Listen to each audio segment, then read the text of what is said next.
Right, here we are. Welcome back to my channel. Time to get back to the music. And I've been doing a lot of off topics, but again, this is Geneva in General, where I talk about topics in general. But right now, I want to give an album review for Willow Smith's latest album called Empathogen. I'm gonna put it up right here. The album cover art, which I like. You know, her carefree. It's given carefree black girl with the fro and the smile as wide as the Kool-Aid Man smile. She just looks happy and carefree. I love it. Now this album is 12 songs long, 32 minutes long. So I might have to do another video about that. Like, why are albums so long these days? But they sometimes can be a little bit short for 12 songs, 32 minutes. But honestly, like, it just, like, the album doesn't feel like it goes by so fast because each song, each song is not 3 minutes plus, but there are some songs that are 3 minutes and over 3 minutes long. And it just, you're left feeling satiated or just satisfied enough while listening to the album in its entirety. I have my notes here with me, so I'll be breaking down each song and how I feel about it. So on number 1 on the track list, we have a song called Home. So it has an acoustic sound with drums. It features the genius piano player, John Batiste. Love his music. I'm gonna have to do some album reviews on him because I love that jazz and piano music. The vocals remind me of Beyonce. It sounds like this song could be something on the Cowboy Carter album. It sounds like something like, great piano riff at the end. Again, you got John Batiste. He was a feature. He did his thing, so I like Home. Number 2, you got Ancient Girl. So this is a very basic acoustic guitar. It sounds like a tribal ancient chant. She just says girl. Like, it's like the way she keeps saying it over and over again. It just gives you like a tribal chant. But I like it. It's called Ancient Girl. I like it. Track number 3, Symptom of Life. So this reminds me of the early 2000s alternative rock. You had the Paramours. What else? My Chemical Romance. I'll even put on Maroon 5 up there. That's what this song reminds me of. And, you have if you have nice drums, piano plus drums, it's a good combo. I like the way that she put a lot of piano and drums together in this entire album. I like it in the song for track number 3, Symptom of Life. And it's just an overall good message. It's just about kind of like just coping with life and like the ups and downs, but it's very, it's energetic. It's not like slow and sad. Track number 4, we have The Fear Is Not Real. So this has a slow guitar. It's a very moody, melodic sound. It's the perfect song for rain right now. Like here in New Mexico, for the past few days, our freaking weather has been terrible. So I'm glad tomorrow morning I'm about to get on my damn flight and go on vacation. But so it's a great chorus, very catchy chorus that repeats itself. I like track number 4. Number 5, we have False Self. It's a punk rock vibe. Great vocals. Falsettos are great.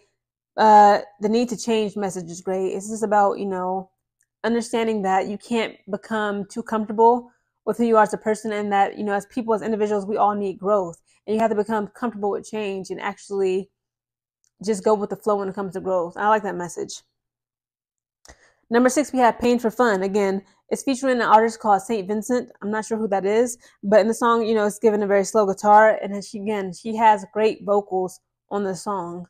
Her vocals on this entire album, I want to talk about in my summary overall at the end, but I was not disappointed.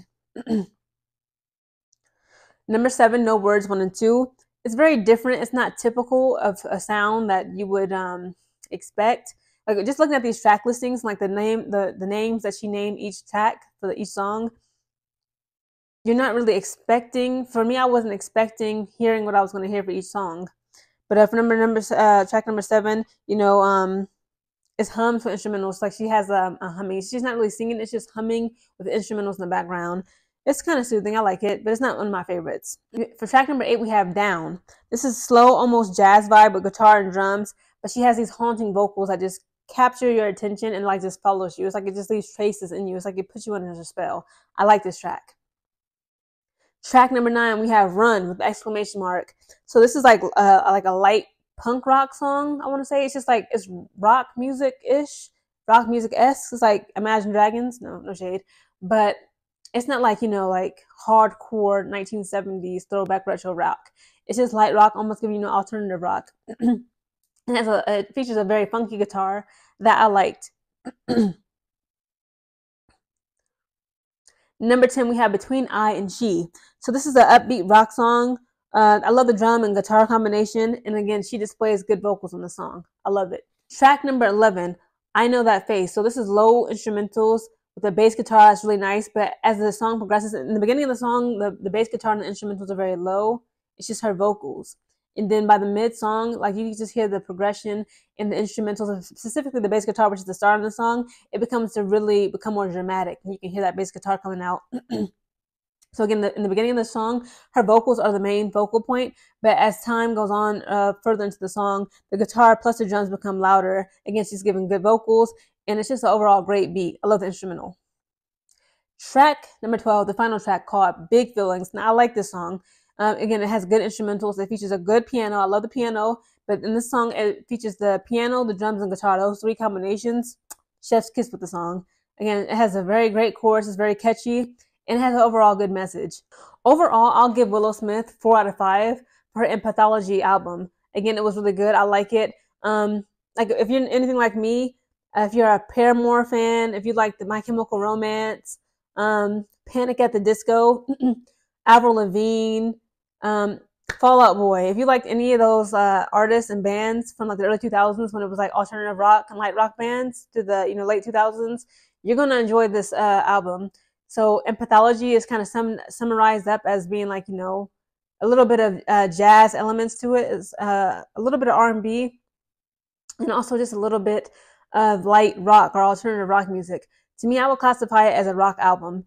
So again, 4 out of 5 stars. It was versatile. It was atypical. I'm sorry, it was not typical. It was very different, and it was mature. For her to be like, what, 21, 22, this was a pretty good body of work. Maybe she could aim for a little bit longer of an album, say 40, 45 minutes plus longer. Or, I mean, at least 40, 45 minutes long album and up. But hey, you know what? She gave what she gave, and it is what it is. And 98% of people I'm looking at the reviews online, they did like it. I just want to share with you a little bit of an interview that she did with Vogue magazine talking about the album. So let's get to it. With Vogue Australia, they asked her, this album felt like a big ode to self-acceptance, which it did. And she says, can you share a little bit about your mindset when writing it? And Willow shares, I think after coping mechanism, I got into a place where I was like, you know what? I have some issues that need to be addressed. And I went about addressing them emotionally, mentally, spiritually. I did a few meditation retreats, ceremonial activities to ground myself. A lot of the songs were written from the inspiration of these dives into myself and me just trying to be like, okay, obviously there are some issues here that I need to address.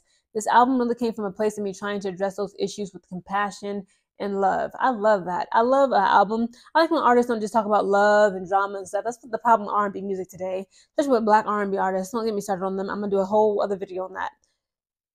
You have Willow saying that, you know what, I had to just get away for a little bit, do a little bit of self-isolation, a little bit of self-reflection, and I put this into this album. The interviewer also asked her, in what ways is the single Symptom of Life tied to growing up in your world right now? And Willow responds, Symptom of Life came from a very special place. Buddha said that life is suffering. That is definitely true. A symptom of life is pain, suffering, and loss.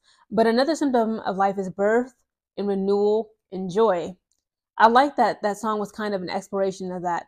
I'm very, very acquainted with the fact that life is pain and that you can't get away from pain while you're alive. But I also know the opposite is true as well. It was an exploration of how those two interplay with each other. I really like this girl. This is so mature. Like, yes, and it seems like she studies Buddhism or the great Buddha. I'm not sure if she's actually a Buddhist. I did a little bit of studying of Buddhism, and it's true. Like, you know what, life, to be alive is to suffer, to feel pain. But she's like, you know what, life is not always just about pain. It's also about birth, renewal, life, energy, love, compassion, things like this. It's about that balance. And she's in that song, Symptom of Life. It's like she accepts it, but she also sees the beauty of this world, the beauty, and also with the pain. I like that. Vogue asks her, plenty of the lyrics are about silence and getting comfortable with your thoughts, like the song The Fear Is Not Real. What led you to wanting to explore this topic? Willow responds, in one of the meditation ceremonies I did right before I started recording this album, I have a family friend I've known since the beginning of my life, and she's known my parents forever. She started talking about her experience during the ceremony and everything she's learned, and I remember her saying, the fear is not real and the battle is not mine. It was a really beautiful moment. Someone I've known for so many years who's so close to my family and so close to me going through this experience, and then her unpacking it in such a poetic way. I was like, oh no, this has to be a song. We're doing it tomorrow. Again, I love that. The fear is not real. It's true. It's like, you know what? Everything will pass in time. You know, you can't allow fear to just choke you, grip you up, and just allow you to not do the things that you know you need to do. I like it. All right, I'm not going to read you guys the entire interview that Willow Smith did with Vogue Australia, but again, I just want to share my thoughts on her album. I like it. I love it. I give it 4 out of 5 stars. I enjoyed this album. This is a pretty good album. It's dope. Again, it's only 32 minutes long. I wish it was a bit longer because it was that good for me. It's just 12 track listing, so please, y'all, Go out, support Willow Smith, stream it, buy it, do whatever you have to do. But again, this has been my honest review on her album, her latest album that was released May 3rd, Empathogen. And she released it May 3rd. It was tour season. I should have been did this damn thing 3 weeks ago. But yeah, that was my review on her album.